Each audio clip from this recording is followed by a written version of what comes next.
No contest. Religion easily has the greatest bullshit story ever told. Think about it. Religion has actually convinced people that there's an invisible man living in the sky who watches everything you do every minute of every day. And the invisible man has a special list of 10 things he does not want you to do. And if you do any of these 10 things, he has a special place full of fire and smoke and burning and torture and anguish where he will send you to live and suffer and burn and choke and scream and cry forever and ever till the end of time. But he loves you.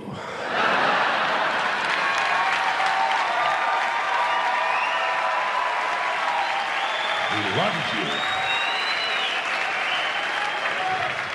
He loves you and he needs money.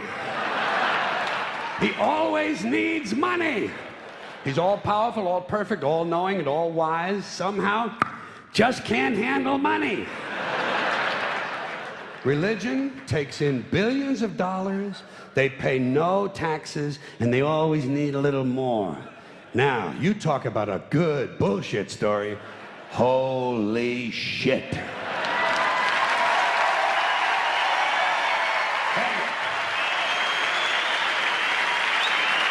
Thank you.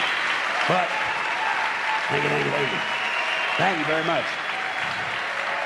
But I want you to know something. This is sincere. I want you to know, when it comes to believing in God, I really tried. I really tried. I tried to believe that there is a God who created each of us in his own image and likeness, loves us very much, and keeps a close eye on things. I really tried to believe that, but I gotta tell you, the longer you live, the more you look around, the more you realize something is fucked up. Something is wrong here.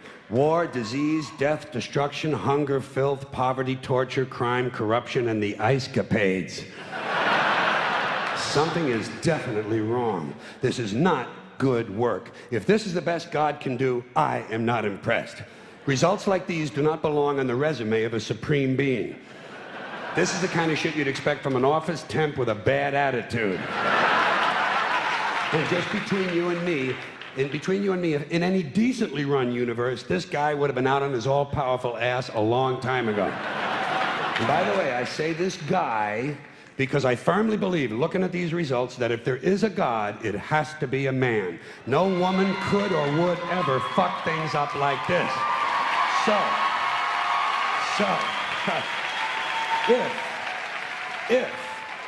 If there is a God, if there is, I think most reasonable people might agree that he's at least incompetent and maybe, just maybe, doesn't give a shit.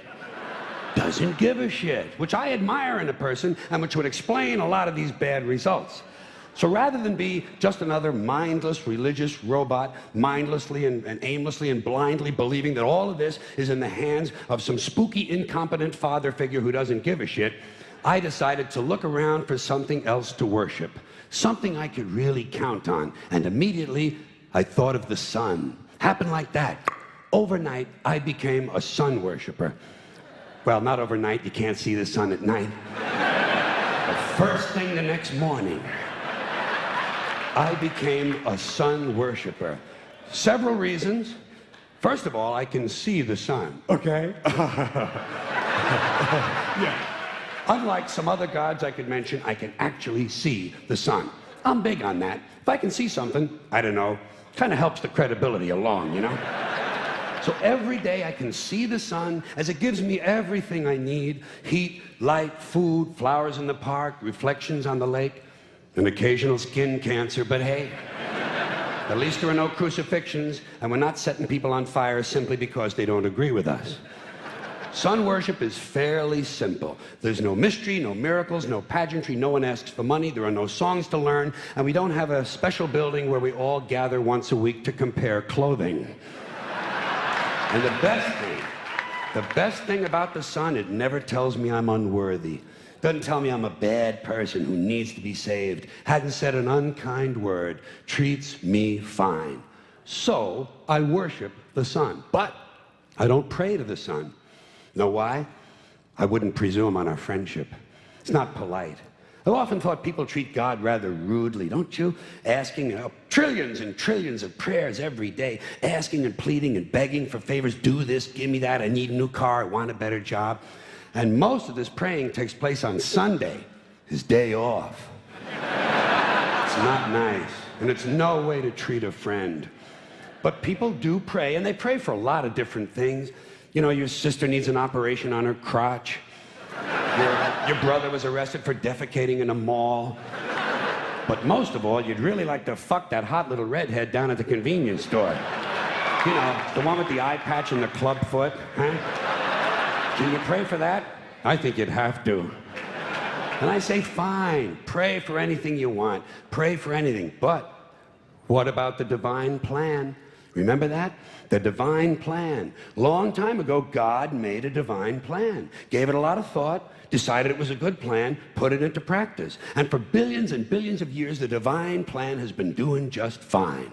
Now you come along and pray for something. Well, suppose the thing you want isn't in God's divine plan. What do you want him to do? Change his plan?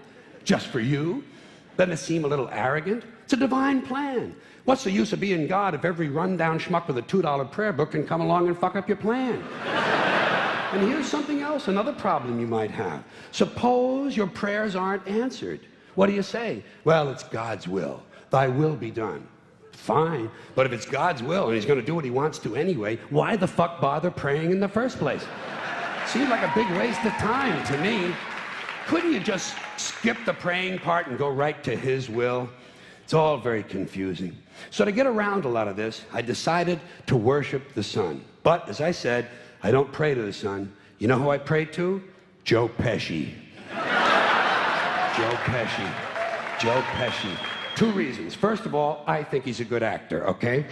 To me, that counts. Second, he looks like a guy who can get things done.